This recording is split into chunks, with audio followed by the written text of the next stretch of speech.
तुम्हालाही भविष्याची काळजी वाटत असेल तर नक्की ऐका. भविष्याची चिंता करून वर्तमान खराब करू नका. धर्मानुसार कर्म करत राहाल तर भविष्य पण चांगलाच असेल. चिता आणि चिंता यात फक्त एक बिंदूचा फरक आहे.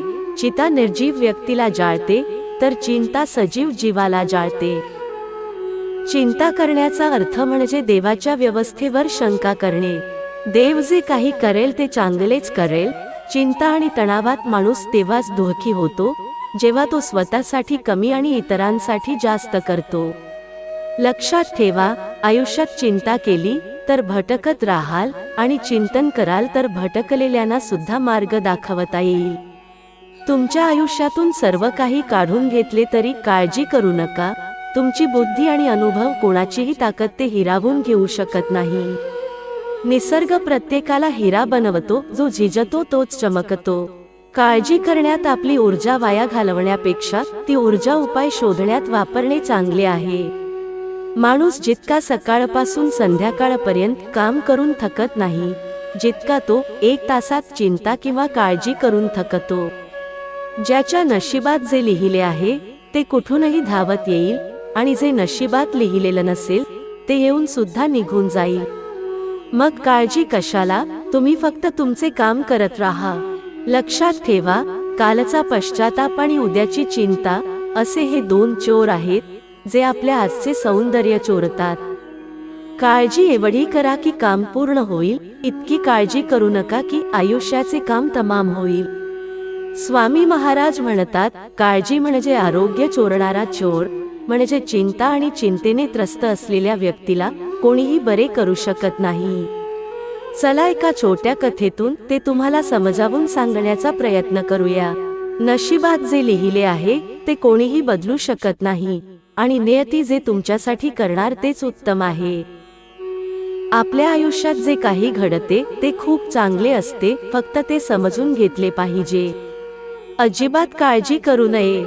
एकेकाळी एका गावात एक विद्वान राहत होता. एके दिवशी तो आपल्या बालपणीच्या मित्राला भेटायला दुसऱ्या गावी जात होता.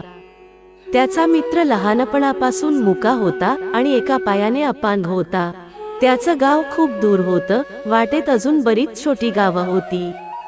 पंडित आपल्या मित्राला भेटायला आपल्या मार्गाने जात होते. वाटेत त्याला अजून एक माणूस दिसला. तो माणूस दिसायला खूप धष्टपुष्ट होता.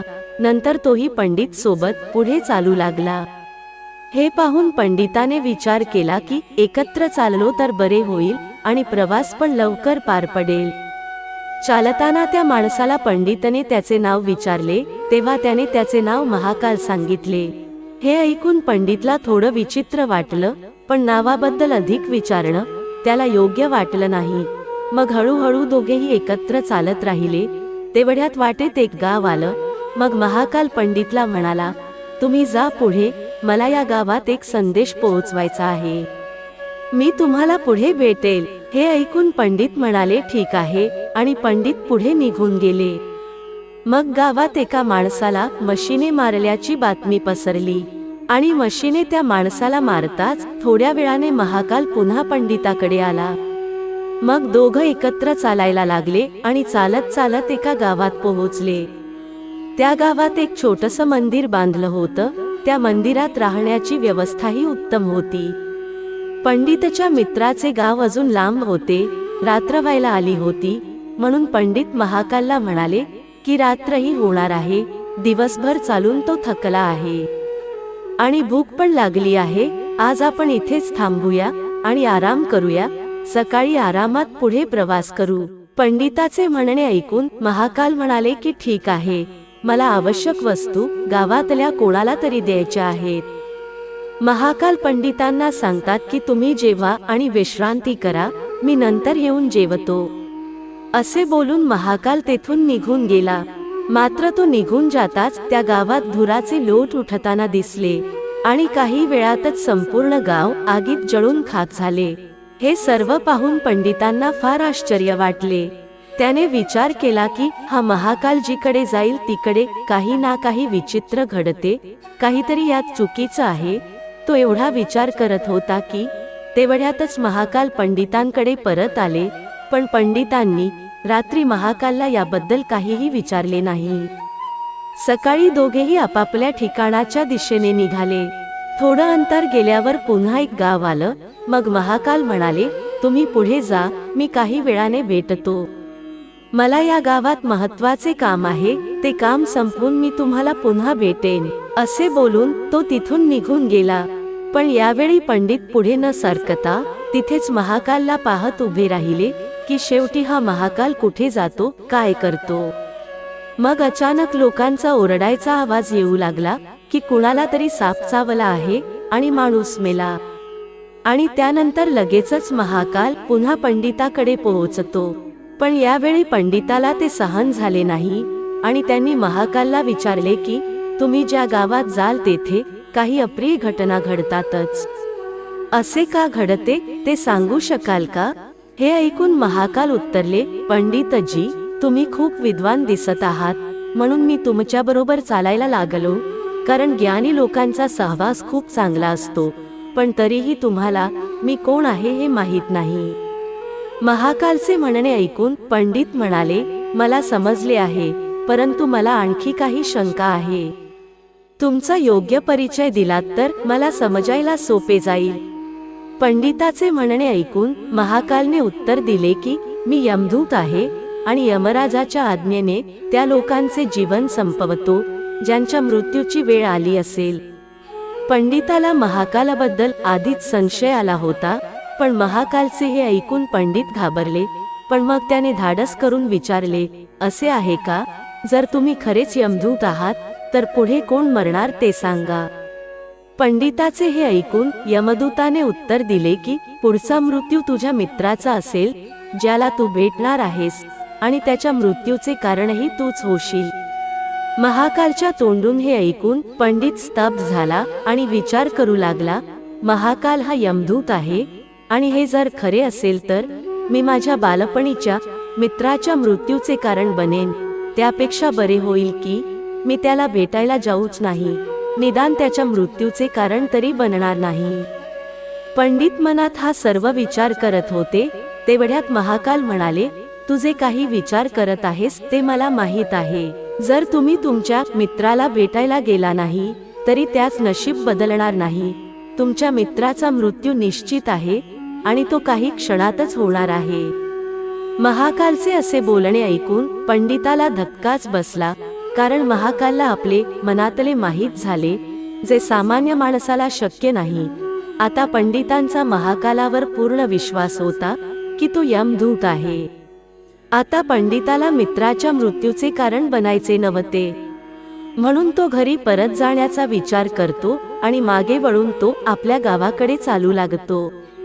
बरेच अंतर चालल्यानंतर जेव्हा तो मागे वळतो तेव्हा त्याला दिसते की त्याचा मित्र वेगाने त्याच्या दिशेने येत आहे आणि त्याचा मित्र त्याला पाहून खूप आनंदित होतो. आपल्या मित्राच्या येण्याचा वेग पाहून पंडितला असे वाटले की जणू त्याचा मित्र कितीतरी दिवस त्याच्या मागे येत होता, पण तो लहानपणापासून मूक होता आणि एका पायाने अपंगही होता. त्यामुळेच ना तो पंडितापर्यंत पोहोचू शकला, ना त्याला आवाज देऊन थांबवता आलं. पण पंडिताकडे जाताच अचानक त्याचा मृत्यू झाला. हे पाहून पंडित स्तब्ध झाले आणि पंडित महाकालाकडे पाहू लागले, जणू काही त्याला हे कसे घडले हे विचारावेसे वाटले. पंडिताचे भाव पाहून महाकालला पंडिताच्या मनात काय आहे ते समजले आणि महाकालने सांगितले की मागच्या गावातूनच तुमचा मित्र तुमच्या मागे येत होता, पण तो अपांग आणि मुका असल्यामुळे तुमच्यापर्यंत पोहोचू शकला नाही. त्याने सर्व शक्तीनिशी तुमच्यापर्यंत पोहोचण्याचा प्रयत्न केला, पण म्हातारपणात बालपणाची ताकद कुठे? हृदयविकाराच्या झटक्याने त्याचा मृत्यू होतो. त्यामुळे त्या ब्राह्मणाला खूप पश्चाताप होतो. तो ब्राह्मण त्या महाकालला विचारतो, बरं मला सांगा, माझा मृत्यू कधी आणि कसा होणार? तेव्हा महाकाल म्हणाले की दुसऱ्या राज्यात फासावर लटकल्याने बरोबर 6 महिन्यांनी तुझा मृत्यू होईल. तो पंडित मग आपल्या घरी गेला आणि थेट आपल्या राज्याच्या राजाकडे गेला आणि पंडिताने राजाला सर्व प्रकार सांगितला. मग राजाने हा प्रश्न राज्यसभेत सर्वांसमोर ठेवला. तेव्हा त्या राज्यसभेत असे ठरले की जर असे असेल तर तो पंडित 6 महिने या महालात राहील. राजाने राजवाड्यातच पंडितांची राहायची व्यवस्था केली. वेळ हळूहळू जात होता. त्या पंडिताला झोपेत चालण्याचा आजार होता आणि हे त्या पंडिताला माहीत नव्हते. ज्या रात्री तो मरणार होता त्याच रात्री ब्राह्मण राजवाडा सोडून दुसऱ्या राज्यातील राजवाड्यात गेला आणि राजा आणि राणी यांच्यामध्ये राजाच्या शयनगृहात जाऊन झोपला. सकाळी उठल्यावर त्या पंडिताला आपल्या शयनकक्षात पाहून राजाला खूप राग आला आणि त्याने त्या पंडिताला फाशीची शिक्षा दिली. तेव्हा त्या ब्राह्मणाने राजाला संपूर्ण गोष्ट सांगितली. ती ऐकून राजाने आपला एक हेर शेजारच्या राज्याच्या राजाकडे पाठवला आणि सर्व माहिती घेतली. सर्व प्रकार खरा आहे हे ऐकून राजा आपल्या निर्णयावर खूप नाराज झाला. पण त्या राज्यात असा नियम होता की राजाने एकदा निर्णय घेतला की ते बदलता येत नाही. राजाने राजसभा बोलावून यावर उपाय विचारला. तेव्हा त्या राजसभेत असे ठरले की पातळ धाग्याचा फंदा बनवून पंडिताला फास लावायचे. असं केल्याने पंडितांची मृत्यू पण होणार नाही आणि राजाची वचनपूर्ती पण होईल. मग एका पातळ धाग्यापासून एक फासा बनवला गेला आणि दुसऱ्या दिवशी तो पंडितांच्या गळ्यात घालून तो फासा ओढला गेला. पंडिताला काही होणार नाही असे सर्वांना वाटले, पण त्या पातळ धाग्यामुळे त्या पंडिताचा गळा कापला गेला व रक्त वेगाने वाहू लागले. रक्त जास्त वाहिल्याने पंडितची मृत्यू झाली. मित्रांनो, आपल्या नशिबात जे काही लिहिले आहे ते घडल्याशिवाय राहत नाही, ते बदलता पण येऊ शकत नाही.